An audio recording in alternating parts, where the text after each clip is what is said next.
The morning my wife walked out, she was laughing. Not crying. Not sad. Laughing. She stood in the middle of my late Uncle Gerald's antique shop on Broad Street in Roanoke, Virginia, looked at the cracked display cases, the water-stained ceiling tiles, the towers of dusty furniture nobody wanted, and she actually laughed. Like something was genuinely funny. Like I was the punchline of a joke she'd been waiting years to deliver. "This," Clarissa said, sweeping her arm across the shop like a game show host revealing the worst prize in history, "is your inheritance. This is what you've been waiting on." She shook her head. "Edmund, I've been patient. I have been patient with your museum job, patient with your salary, patient with this city, patient with your whole small life. But I am not going to stand here in a dead man's junk pile and pretend I'm okay with where we are." I didn't say anything. I was still holding the keys the attorney had handed me 2 days earlier. "Ryan has a house in McLean," she continued. "Real estate, stock portfolio, a vacation home in the Outer Banks." She picked up a ceramic figurine from the shelf nearest her, examined it the way you'd examine a piece of trash before dropping it in the bin, and set it back down. "And you have this." She walked to the door, turned back one last time, and said, "I hope you enjoy your inheritance of junk, Edmund. I really do." Then she was gone. I stood there alone in my dead uncle's shop, surrounded by 40 years of collected antiques, the smell of dust and old wood and something I couldn't quite name, and I thought about a lot of things. About 11 years of marriage. About the museum job I'd lost 8 months earlier when the state cut funding. About the slow, quiet way a life can unravel while you're still trying to hold it together. But mostly, I thought about something Uncle Gerald had said to me the last time I saw him alive. He'd gripped my wrist with fingers that were already too thin, and he'd looked at me with those sharp blue eyes of his. And he'd said, "Edmund, everything I have is yours. But the real gift isn't what people can see." I'd assumed it was the rambling of a sick man. I was wrong. Before we go any further, if this story is connecting with you, if you've ever felt like the rug was pulled out from under your life and you had to find your footing in a place you never expected, please take a second to hit the like button and subscribe to this channel.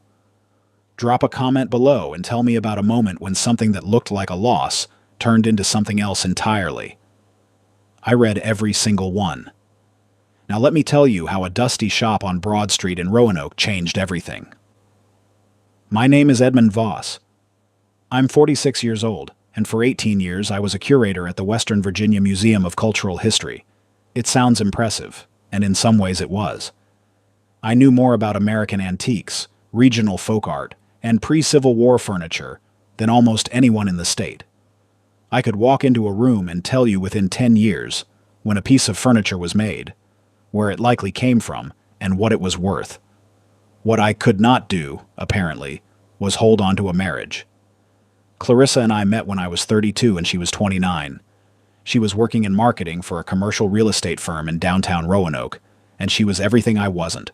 Polished, strategic, always working an angle. She used to say that she liked how I was different from the men she usually dated, that my passion for history and old things was refreshing. That refreshing quality lasted about 6 years. After that, it became something she referred to as being stuck in the past. I don't think the marriage was ever as solid as I believed it to be.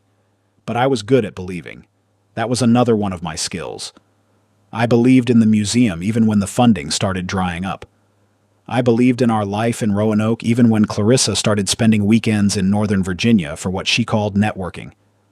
I believed in us even when the signs were stacking up like unpaid bills on a kitchen counter. 8 months before Uncle Gerald died, the museum lost its state funding allocation. They cut the curatorial staff first. After 18 years, I was handed a severance package and a handshake, and told they appreciated my service.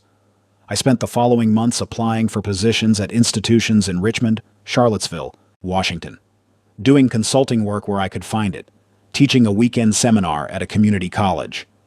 It was during that stretch that Clarissa apparently met Ryan. I found out later from her sister Donna, who never quite managed to keep a secret, that Ryan Lassiter was a commercial real estate developer she'd met through a property deal. 40 years old, divorced, house in McLean, The whole package Clarissa had decided she deserved.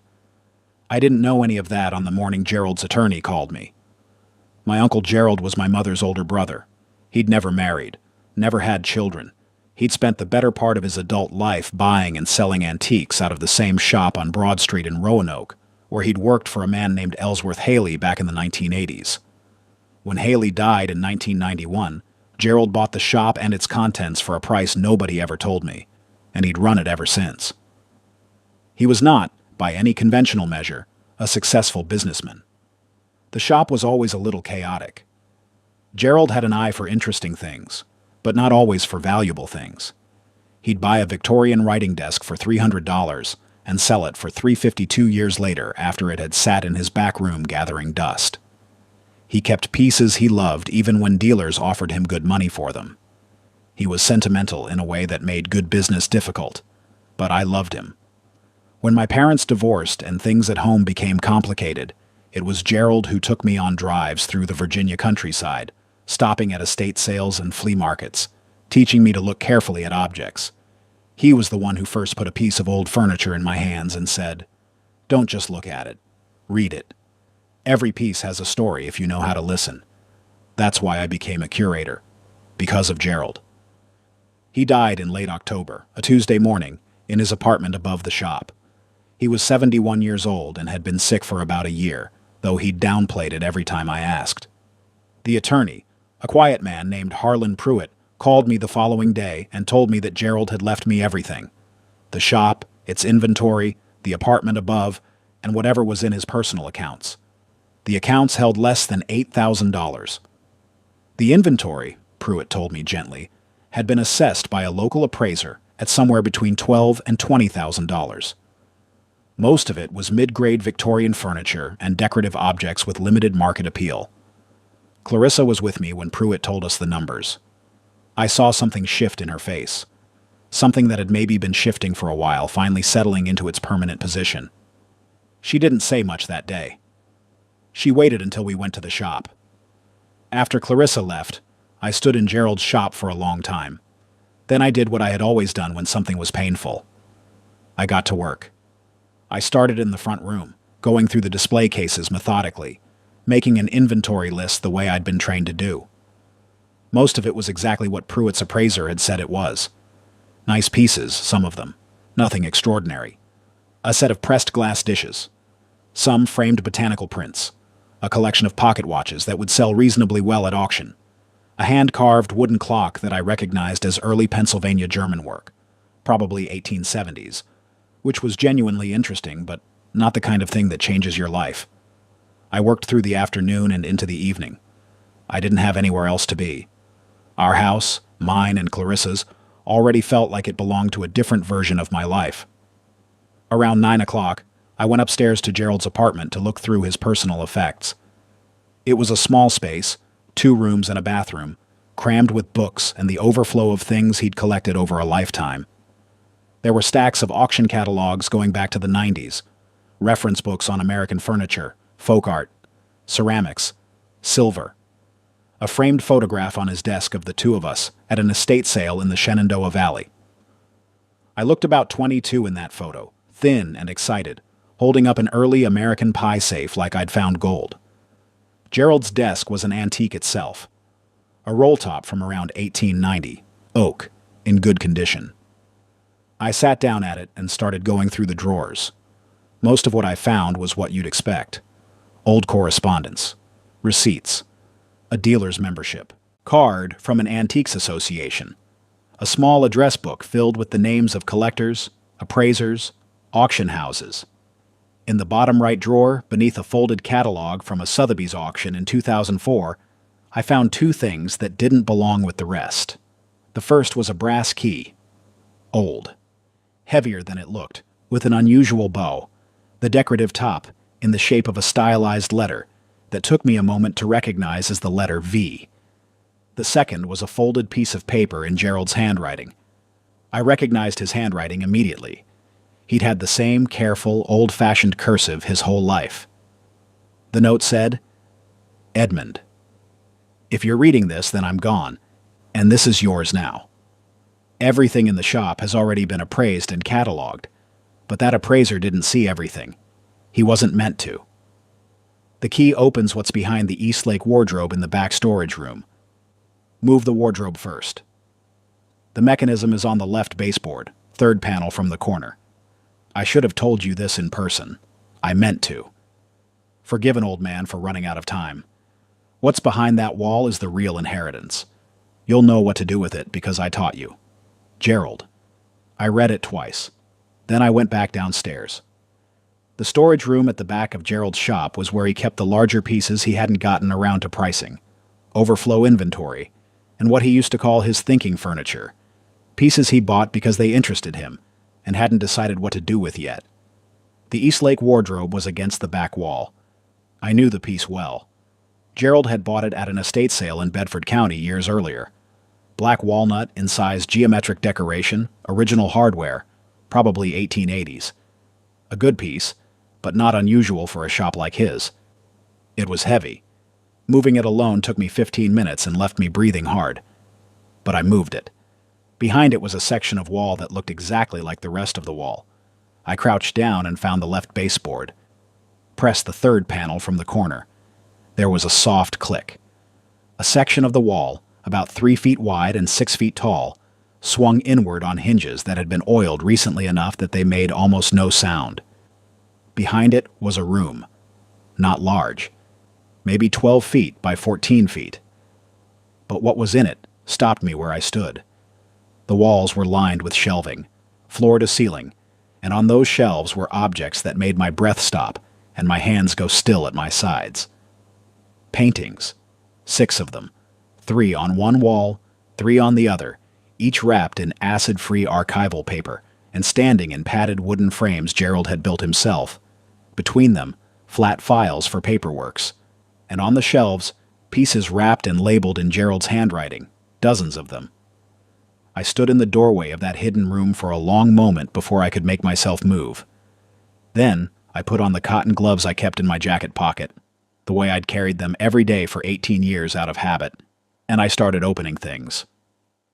What Gerald had been keeping behind that wall took me 3 full days to properly document. I worked methodically, the way he had taught me and the museum had trained me, starting with what I could identify quickly and moving carefully to what required more research. I photographed everything. I cross-referenced against auction records and the reference library in Gerald's apartment upstairs. By the end of the first night, my hands were shaking, not from exhaustion, from what I was looking at. The first painting I unwrapped was a small landscape, oil on canvas, approximately 10 by 14 inches. Rolling hills with a farmhouse in the distance, early autumn light, warm and precise. The back of the stretcher had faint pencil notation in a hand that wasn't Gerald's, a date that looked like 1847. A location I couldn't fully read, but which appeared to include the word Virginia. I turned the canvas back over and looked at the signature in the lower right corner for a long time. Then I sat down on the floor of that little room because my legs simply stopped working. I won't tell you whose signature it was, not yet, because what comes next matters. But I will tell you that by the time I finished examining all 6 paintings, I had a very clear idea that Gerald hadn't been running a junk shop for 40 years. He'd been running a front, not for anything illegal, nothing like that. Gerald was the most honest man I ever knew. He'd been running a front for patience. For 40 years, my uncle had been quietly acquiring things, not flashy things. Not the kind of pieces that showed up at major auction houses and attracted attention and competition and money. He'd bought things from estate sales where the family didn't know what they had, from small regional auctions where the pieces were misdescribed or overlooked, from collectors who were downsizing and didn't want to deal with the major markets. He'd bought them cheap, or sometimes just cheaply relative to what they were actually worth, because he knew what they were, and most people didn't. He'd stored them, carefully and correctly, in that room behind the Eastlake wardrobe, and he'd left them to me. My hands were still unsteady when I called Nora Clement on the second morning. Nora was one of the finest appraisers on the East Coast, based in Richmond, specializing in American paintings and decorative arts from the Federal period through the early 20th century. I'd worked with her on several museum acquisitions over the years. She was 63 years old, blunt, precise, and had the professional integrity of someone who'd been in the business long enough to have seen every kind of nonsense humans are capable of. "Voss," she said when she answered. "Haven't heard from you since the museum situation. You surviving?" "I need you to come look at something," I said. There was a pause. She knew me well enough to hear something in my voice. "How soon?" she asked. "As soon as you can." Nora drove up from Richmond the next morning. I met her at the shop, walked her through the front room without comment, led her through the storage area, moved the wardrobe again, and showed her the hidden room. She stepped in, looked around once, and went very quiet. Nora Clement did not go quiet easily. She spent 4 hours in that room. She used her own magnifying glass and her own reference materials, which she'd brought in a leather bag from the car. She spoke very little during those 4 hours. Just occasional murmurs, the kind professionals make when they are confirming what they've already recognized. When she finally came out, she sat down on a wooden crate in the storage area and looked at me. "Edmund," she said carefully, "where did your uncle get these things?" 40 years of buying," I said. "Estate sales, small auctions, private sales." She nodded slowly. "The Hudson River piece," she began, and I knew immediately which one she meant. The third painting, the largest, a river view with a dramatically lit sky, is consistent with the hand of a significant second-generation Hudson River School painter. I'd need laboratory analysis to confirm, but my preliminary assessment is that it's authentic. If it is, you're looking somewhere between $400,000 and $800,000 at auction, depending on the market. I waited. "The Virginia landscape," she continued. "The small one. If the attribution holds, Edmund, and I believe it will, that painting alone could go north of $1 million. Possibly significantly north, depending on which catalog it ends up in and who's bidding." I said nothing. "There are 2 pieces of folk art on the shelving that I want a second look at. There's Pennsylvania German painted furniture, a blanket chest, that I think is exceptional, early 19th century museum quality. And there's a collection of scrimshaw in the flat files that I'd need to examine more carefully, but which appears to be significant American whaling-era work." She looked at me steadily. "Edmund, your uncle was not running a junk shop." "No," I agreed. "He wasn't. What are you going to do with all of this?" I sat down across from her. "What would you recommend?" Nora was quiet for a moment. Then she said, "The paintings need to go to a major house. Christie's or Sotheby's, New York. The folk art might do better at a specialist. But before any of that, you need formal authentication on the 2 major paintings. That means sending samples, getting scholarly opinions, being patient. This could take 6 to 8 months to do correctly." "I know how to be patient," I said. She almost smiled. "Yes, I know you do." She stood up, smoothed her jacket, and picked up her bag. "I'll send you my preliminary findings in writing within the week. And Edmund." She paused at the door to the storage room. "Your uncle, clearly, spent decades acquiring the knowledge to find pieces like these and the discipline to hold on to them. He trusted you with it. Don't rush it." "He taught me not to," I said. 6 weeks later, my brother-in-law, Clarissa's younger brother Derek, called me out of the blue. Not because he was concerned about me. Derek was the kind of person who called when he wanted something. "Hey, listen," he said, his voice pitched at that particular casual angle people use when they're pretending they're not about to ask you for something. "Clarissa mentioned the shop's probably not worth much. Wanted me to ask if you were thinking about liquidating.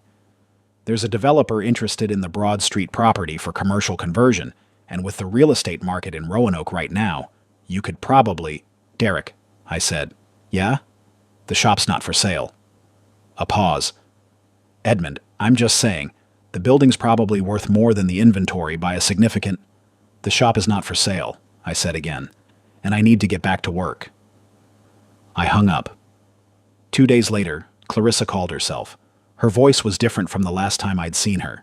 More careful, more measured. The laugh was gone. "I heard you've been spending a lot of time at Gerald's shop," she said. "I hope you're doing all right." "I'm doing fine," I said. "I just wanted to say, I know the way things ended was difficult. I wasn't as kind as I could have been." "No," I agreed. "You weren't." Another pause. Derek mentioned the property might have some value, she said. I mean, I know we're in the middle of proceedings, but if there's anything to discuss in terms of the estate. Clarissa, I said, everything in Gerald's shop came to me before we officially separated, and the property is in my name alone as an inheritance.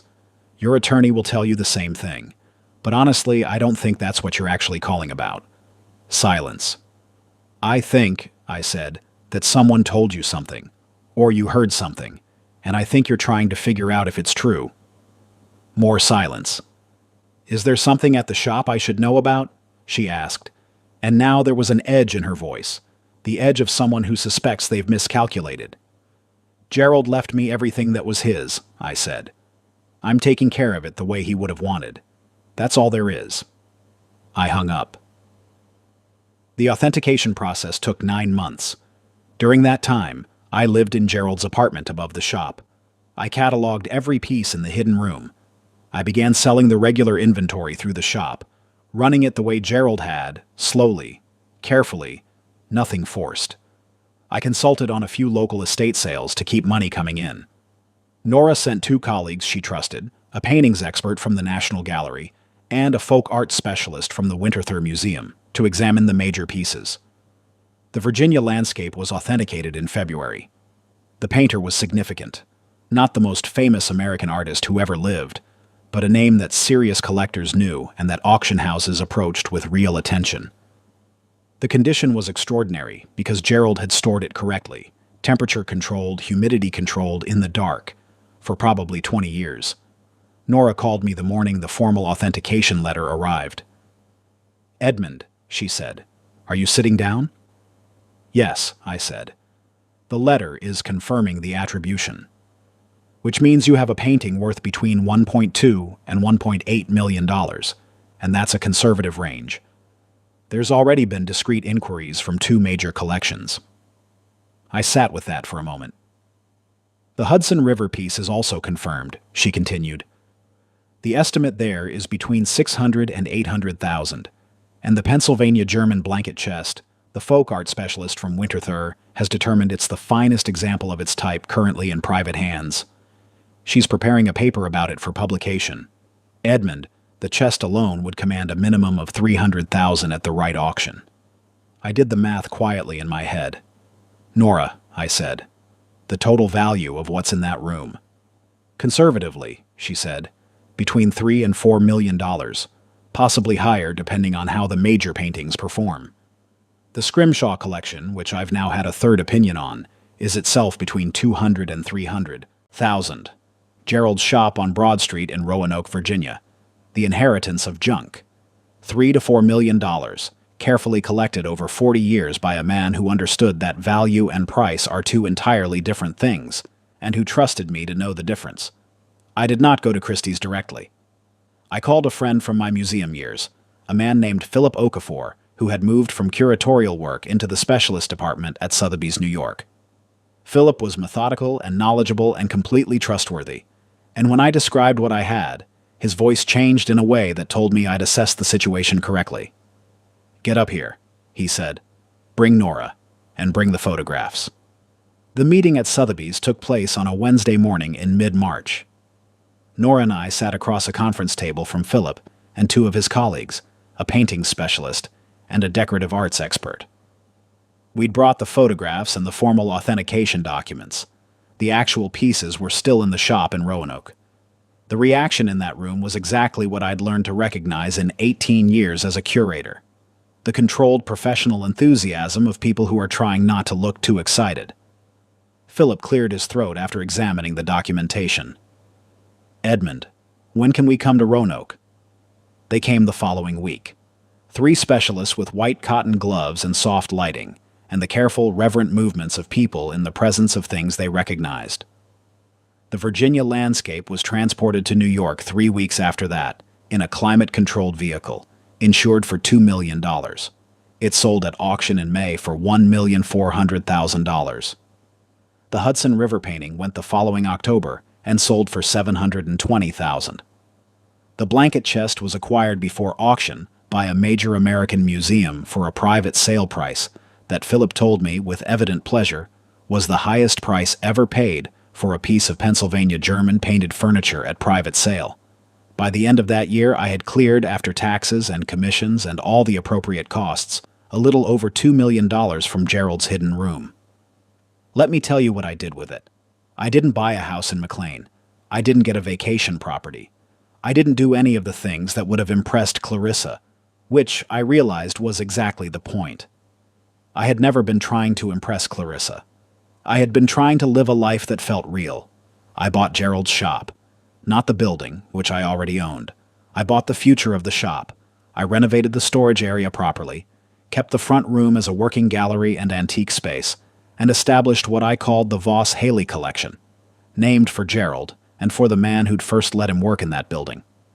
Half the folk art from the hidden room, the pieces that didn't go to auction, went into the collection, which I opened to researchers and curators on an appointment basis. I hired a woman named Priya Mehta, 28 years old, a recent graduate of the University of Virginia's art history program, as an assistant. She was the smartest person I interviewed by a significant margin, and she had the same quality Gerald had, the ability to look at an object and actually see it. I went back to consulting, but from a position of security rather than desperation. I worked with 3 regional museums on acquisitions over the next 18 months. I wrote 2 papers for academic journals, one on the Hudson River painting and the documentation of its provenance, one on the practice of collecting at regional estate sales and the overlooked material that moves through those markets every year. I started teaching. Not the weekend community college seminar from before. A proper course, 1 semester a year, at the University of Virginia. American Material Culture and the Art of Looking, based on what Gerald had taught me before I ever set foot in a museum. The divorce was finalized 8 months after Clarissa walked out of the shop. It was uncomplicated. She had already moved in with Ryan Lassiter in McLean. Her attorney made a brief inquiry about the estate, which my attorney answered with the relevant documentation. Inheritances were separate property. There was nothing to dispute. I heard from Derek that Clarissa had been furious when the auction results became public. The sale of the Virginia landscape made a small mention in an art publication that circulated in certain circles, and somehow the name Voss was visible enough that people who knew us in Roanoke connected the dots. I heard she said I'd been hiding it from her. I hadn't been hiding anything. I had simply found it after she left. I went back to the shop on a Thursday evening in late November, about 14 months after Gerald died. Priya had gone home for the day. I locked the front door and walked through the space alone. The Eastlake wardrobe was still against the wall in the storage room, but the hidden room behind it was empty now. The pieces had gone to their new homes, auction houses, museums, collectors who, I hoped, understood what they had. I pressed the third panel from the corner of the baseboard. The door swung inward. I stood in the empty room for a while. Gerald had stood in this room, I thought. Probably many times, over many years, looking at what he'd gathered, knowing what it was, knowing what it would one day mean. He hadn't been a junk dealer. He'd been a curator. The same as me. Working on a different scale, in a different kind of institution, but driven by the same thing. The belief that objects carry meaning. That what we choose to preserve and protect says something about who we are. That value and price are not the same thing, and that patience is itself a form of wisdom. I pulled his note from my jacket pocket. I'd kept it folded there since the night I found it. What's behind that wall is the real inheritance. You'll know what to do with it because I taught you. He was right. I had known. Not just about the paintings, not just about the folk art, about all of it. About what it means to see things clearly, to look past the surface of something and understand what it really is, to resist the pressure to measure everything by what it can fetch on an open market, to hold on to what matters, even when the people around you are telling you it's worthless. Gerald had spent 40 years doing exactly that. I locked up the shop and walked out onto Broad Street. November in Roanoke, that particular cold that comes off the Blue Ridge Mountains, the kind that makes the air taste clean and sharp. The street was quiet. The lights in the shop window caught the edges of the pieces still on display inside. I stood there for a moment, hands in my pockets, just looking. My uncle had left me more than money. He'd left me the proof that a whole, considered life, lived according to your own standards and not anyone else's, is the rarest thing there is. And sometimes, if you're paying attention, if someone took the time to teach you how to look, you discover that what the world called worthless was never worthless at all. It was just waiting for someone who knew what they were seeing. You know what hit me hardest about Edmund's story? It wasn't the money. It was the fact that his uncle spent 40 years being underestimated and never once tried to prove anyone wrong. He just kept going, kept collecting, kept believing in what he knew was real. And I think a lot of us are carrying something like that. Something people around us dismissed or laughed at. A skill, a passion, a quiet kind of knowledge that hasn't paid off yet. Don't let anyone's impatience become your doubt. The right person will always recognize the real value in you. Drop a comment below. Tell me what it is that people in your life have underestimated about you. I genuinely want to know. And if stories like this one speak to you, subscribe. There's a lot more